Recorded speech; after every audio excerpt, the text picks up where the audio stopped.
Hi guys, my name's Shooter. I'm the man on the Silver Mountain, and welcome back to Conan Exiles. Now, as you can see behind me here, I've got some experiments set up for us to do today based on something that I was talking about last time, and considering that we've got no new information in terms of newsletters or in terms of a dev stream or anything like that, because GDC is on. So Funcom have some of their guys over at GDC talking about stuff and showing stuff off, and as a result, we're not getting anything. But in the last episode, whilst I was talking about some of the stuff in the newsletters and things like that, I was musing over whether or not stuff takes more damage from the inside or the outside, and whether it even makes any difference. I'm feeling that it's probably not going to make any difference, but this seemed like a fun experiment anyway, and also I have no idea if these are way too close. They don't seem to be. I set some explosive jars off a little while ago to try and gauge how large the explosive zone was. So I'm hoping that me attacking one won't set every single one of them off. But either way, we've got all of the different types of wall built on foundations with an explosive jar on the outside, then on exactly the same but on the inside, and then over here we've got the same, less uniformly spaced, but we've got the same but with the foundations rather than the walls over here. So we've got our bow with fiery arrows, we've got our repair hammer so that we can go and actually take a look and check. So that's 7,000 hit points. That's 7,000 hit points. Yeah, see, I was right about saying that the foundations have more hit points. So that's why I built the third purge-proof base, which may be overkill now, considering what's been said about the purge more recently. But that's why I built all those walls out of foundations to try and make sure that things couldn't get in. But anyway, let's take a look at this, shall we? I'm thinking that I'm going to take aim at these over here first.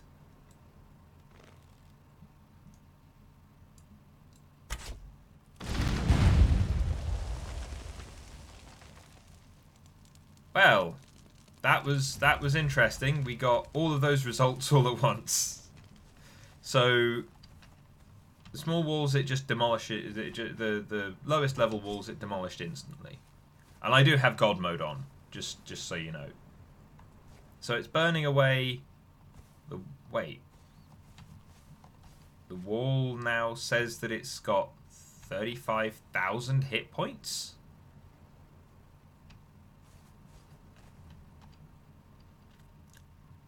That's because it's the different wall. I should have checked each one beforehand. But, okay, so hold on. That says 16,000. How much is left over here? 9,000. Okay, what about here? 48,000 versus... Come on. Get around it. 46,000. Okay, so it seems like... those first two got me excited that I had actually found a slight difference, but it seems like it's on some of these higher level walls. So that was 48,000 as well versus 45,000. So okay, we've got some interesting 17,000 versus what? 16,000. So okay, we've got one completely destroyed in both situations. In fact, what about the foundations here? What are these at? 4,600, and that was inside the wall. Or yeah. And then this was on the outside of the wall, and that's 721. See, now there seems to be a slight slant in these results, because we've got 3 where the walls have taken more damage from the explosive being placed inside rather than the explosive being placed on the outside. And that's kind of interesting. But it's inconclusive considering we've also got 2 results that are the complete opposite, although by a smaller margin. So that's interesting. Like, I feel like maybe I should do some more testing with larger walls rather than just single panels. But at the same time, I think like single panels give us the most specific set of numbers. Right, so this is probably going to also go horribly.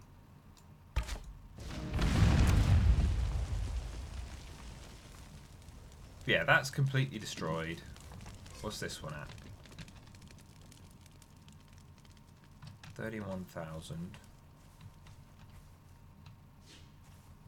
See, again, I feel like the... Really? So the wood, even though the wood... Oh, sorry, dear. The wood one actually survived that a little better off. Although, it seems to be from the explosives that the fire does far more of the damage overall as it ticks down rather than the initial explosion. What's this one at? So that's at 8... Yeah, that's the same tier. So that's 89,000, that's 87,000. So it seems like the northern... The stuff that was added with the Frozen North is, for some reason, ever so slightly more resilient in some ways.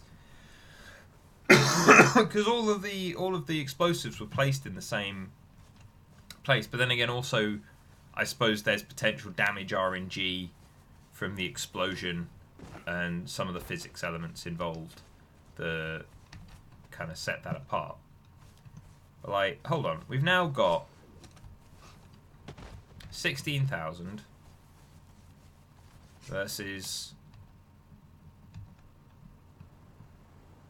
9,688. See, now this one with the explosive on the outside took half the damage, or rather has double the hit points left of that one over there, give or take. Not quite, but close. This one, about 47,000. How about this one over here? So that's 1,000 different, but it's in the other direction, where this one with it inside survived a little bit better. 45,000, well 46,000, let's say, with it on the inside versus 48,000 on the outside. So that again, that one shows what we'd maybe expect. 16,000 on the outside versus 17,000 on the inside. Although, hold on, what's the difference? Because that's just over 17,000. Yeah, that's only just over 16,000. So it seems like where I was worried about my tower with its roof being kind of the wrong way round to create that kind of overhang that people couldn't get up. It seems like I don't have that much to worry about because the differences are either very small in a lot of cases, or it doesn't seem to be. It seems to be that they're just entire pieces that. And this might be something that all of you guys have taken at face value and just gone, well, yeah, of course that's the way it is. But I haven't found it specifically stated anywhere. And there is an inside and outside of the wall pieces. So it's interesting. You know, I wanted to test it out and make sure that we knew, because, as I said, we've got the Purge coming soon. You know, it seems like it might be one of the things added in the next large update. But along with that, we've got some other bits and pieces. In fact, let me just quickly spawn in like a star metal. Nope, that was the wrong place. Star metal. Where's hammer? Just a normal one. Because now what I'm kind of interested in seeing is just how much. Okay, immune to the. So. Are all walls immune now to just being attacked by weapons? Because there was a time when you could just smash stuff.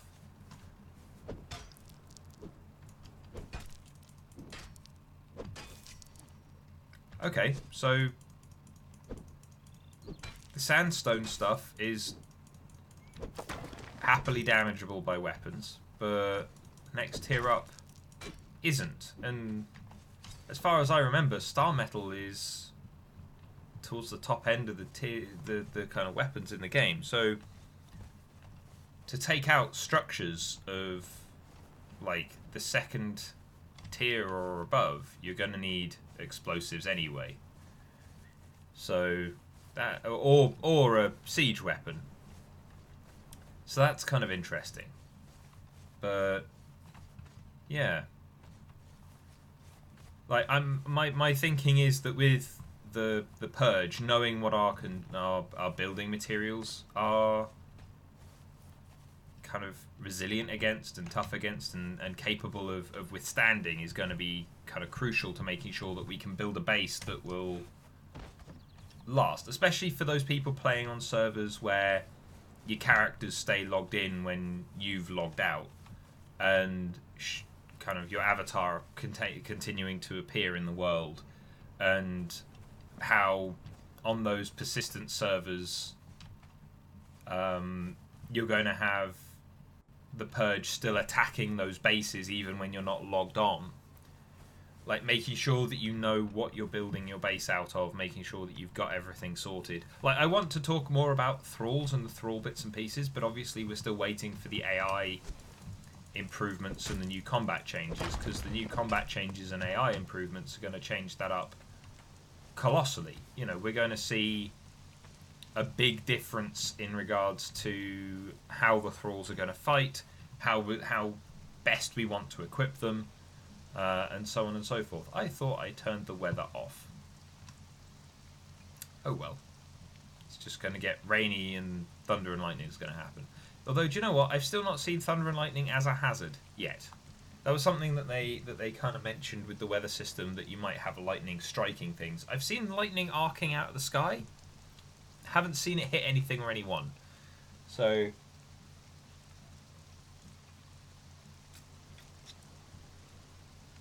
whether that's just a very rare occurrence, or whether it's something that hasn't been implemented in full yet, or whether it's something that they scrapped and just didn't really mention so much. Because at one point they said that the weather system with the rain would be a substantial kind of thing, a bit of a hazard that's less hazardous than, say, the sandstorm by a long stretch, but you know, otherwise is still something to take into account. So, you know, and I believe, you know, there was mention of blizzards and things before as well, further north, which we've not really seen either. So maybe that's just all stuff that's... Because at the moment we've had this gap between the stuff that they've been talking about, the stuff that they've been saying, and then there's this big gap in between how development's going and the build that they're using, that they have at Funcom in terms of development, that they can go, yes, we have finished these things, we can test these things. And then we've got the kind of what we've got, which by this point is stuff that we've had for the most part, like the beginning of the year so far. Like I think it was, what, beginning of January maybe, or just the end of last year that we saw the last update come in.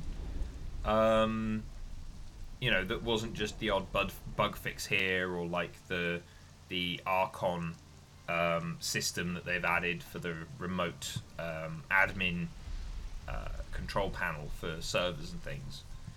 So it's, in terms of the creatures and the world and the balancing and the weapons and the combat, and even some of this stuff around building, because they're going to be adding new building pieces, new furniture, new materials and things like that with the new biomes. Because we've got the volcano over there, where we see time and time again like meteors falling from the sky and usually ending up in the volcano. But also there are a whole load of materials like obsidian, volcanic glass, that we're probably going to find in the volcano, and we're probably going to get things like daggers and clubs and things like that with obsidian as a required material, you know, for the look of it, I would have thought. So we're probably going to get stuff like that. We've got new armors and things as well, and that's just taking into account the volcano by itself. That's not also taking into account the The stuff over in the swamp there, where the swamp is the larger of the two additional areas that we're going to get added. So, you know, there's still a lot that they've got that they can see and that they're working on that we don't have yet. So me doing this experiment even may very well be somewhat null and void in the long run. I doubt it will be, because if they've got it working so that each piece is basically its own individual entity and it doesn't matter which side you attack it from, if you've got an explosive, then the explosion will do within a certain limit of damage, and that's what it's going to do. But again, in regards to the purge, keeping ourselves safe, keeping our bases safe, stuff like that, making sure that we know what kind of structures we can build, how we can build them, what we can build them from, you know, that's going to be useful. Like there are certain pieces of kind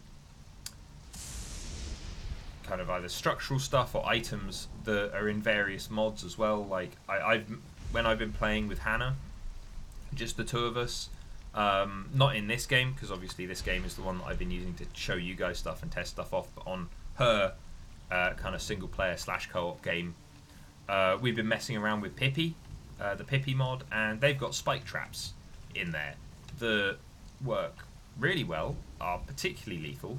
And so, you know, with that, setting up like those spike traps just around an area, just to go, okay, well this specific place is actually the place that we don't want the purge to really get to, because this is where we're using as like our main base. You know, they can attack our other bases. That can be fun to see what happens and to go and fight them. But this is our like home base that we've tried to make kind of more permanent. In which case, setting up those traps and other things around it makes so much more sense. But in the base game by itself, we don't have all of those. Like, we could set up traps. Like, we've got our two types of trap that I very much enjoy. You know, we've got the gas trap and the exploding trap. But they've changed it to a vapor trap, and I don't know if that means that it's still a gas trap or not. But let's put that one there. Put this one all the way over here. Right, I'm gonna. Can I set this off?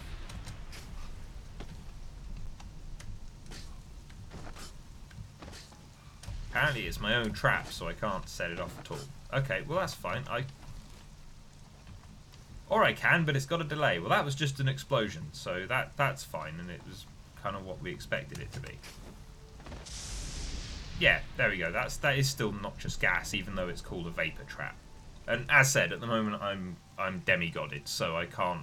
You know, I didn't want to blow myself up randomly during the thing, but now it's stacking up to 10 there quite happily in pretty quick succession. Actually, that jumped up pretty fast, faster than I remember it doing. But it dissipates quite quick. So we've got those, and like, as I've shown before with the gas traps, I mean, maybe I'll need to go through, especially after the combat update, where they will have rebalanced some things. Maybe I'll need to go through the tolerances of different creatures and different tiers of thrall and stuff like that as well. Especially, like, the big explosions tend to just... they're there for melting people. You know, they're a landmine, they're spike damage. But, like, I quite like the gas traps, personally, just because it doesn't have a potential to damage building pieces. You know, if I'm setting it up...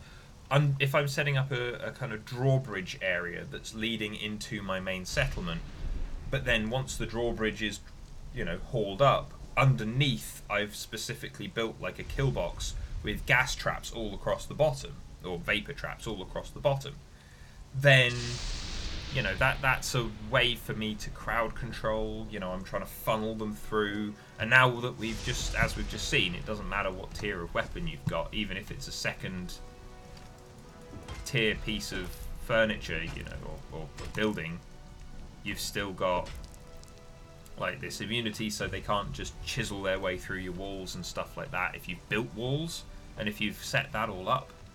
You know, if we don't know if the AI will be able to climb. You know, the animals probably won't be able to, but we don't know if the humans will. So, you know, making sure that you've got fences topping things and stuff like that as well makes sense. But, yeah, I'm just a little... Like, I'm glad that we can say with some certainty that most of the purge now seems like it'll be more of a threat to our thralls, which are a time investment. You know, getting a thrall, finding the right thrall that you want, putting it onto the wheel, leaving it to get broken, then outfitting it, equipping it, putting it in place, making sure that it's secure where it is. You know, it's quite a large time investment, especially with the number of thralls that I've got, for instance, at the moment down at the tower. It's like the first purge proof base that I did that's all the way down here. With the tower there, it's like I've got, I think it's at least 80 thralls. Might actually be a good number more than that. But that took me a long time to do because I didn't want to just spawn them in, and at times when I did spawn them in, they didn't spawn in the way that I wanted them to. And then, of course, they all disappeared for a while. Like, all my thralls disappeared, and then they all came back after Funcom had fixed the bug. But it's still a case of going, right, that's a lot of thralls. That's a lot of thralls. It would take me an awful lot of time to go and do it, but to be fair, it was fun, like going over, raiding the camps, beating up 3 or 4 of them, and then kind of shuttle running back and forth, you know, trying to beat the clock, as it were, before they woke up again. You know, I found that quite enjoyable, just as a little challenge to myself. You know, how many could I get in a certain amount of time? But it still comes down to, if your bases are going to be fairly well protected, then you don't want to be your base's own worst enemy by setting off a whole load of explosive traps when enemies come over and potentially like demolishing half your base as a result. So the gas traps, the vapor traps, they're going to be useful for that. But otherwise, it seems like the main target of the purge is going to be your resources, is going to be your equipment, and is going to be your thralls. And so making sure that the base is as defensive as it can be is going to be a lot more important, I feel, than not. And it also, like, as we've just seen now, you know, the simple stone stuff just disintegrated. So, you know, making sure that you can work your way up much more swiftly to the stone brick and then up to the reinforced stuff is going to be so much more important now that there's going to be some pressure on you with the purge. Like, I'm thinking at the moment, the lodge over here is mostly made of stone, just stone, the simple stone stuff. Where is it? The slave camp up here, the Darfari slave acquisition camp, as I've named it there, is again almost entirely made out of just basic stone. Like, at least this one's built defensively in the water. This one isn't. So I have a feeling that when the purge turns up, I might find myself coming and taking a look at this camp and finding that it's been wiped out. So I might want to go over there at some point. As I've said, I might not turn the purge on immediately. I might keep it turned off whilst I finish sorting some stuff out, so that then we can run tests with the purge. But like this camp, I can almost guarantee is going to get wiped out immediately, because the walls will be, the enemies will be able to break their way in and attack my thralls and my other resources and things straight off. They won't have to worry about it kind of just preventing them from getting through. Whilst, you know, up in the reservoir up there, not only is it built defensively, it's also sat in water. The tower has walls and water, and then the one that's furthest north, with the huge curtain walls that I've been building, you know, I feel like that's going to be just they're not going to be able to damage the the walls by themselves with their bare hands. You've got fences on everything if they can climb. You've got kind of, once I finish getting round to it, you'll have a large number of thralls up there defending the place. So, I feel like that's going to be fairly solid as well, and it adds to the idea of building walls, maybe like a secondary kind of last ditch kind of keep and stronghold in the centre of your settlement, maybe building walls around that out of foundations rather than not, just in case they do have explosives available to them, like explosive orbs, for instance. Which, again, I could test those out, but we've tested those out before, so I might wait to test those out again until we have the balance kind of passing through and seeing what the changes are. But anyway, guys, I think that's been an interesting thing, some food for thought. Maybe it was fairly straightforward that it would be kind of the way it was, but at the same time, now we know, we've tested it out, given us some ideas, given me some ideas for stuff that I want to do and test out further. But obviously we need to wait for the balance and the new stuff to come out before we can be 100% sure that that's going to be the way that things are. But anyway, guys, thank you very much for watching. I hope you found this interesting, and I'll see you in the video tomorrow. Take care. Thank you very much for watching, guys. If you enjoyed this video, then please drop us a like, share this video, and subscribe for more. And I'll see you in the video on Monday. Take care.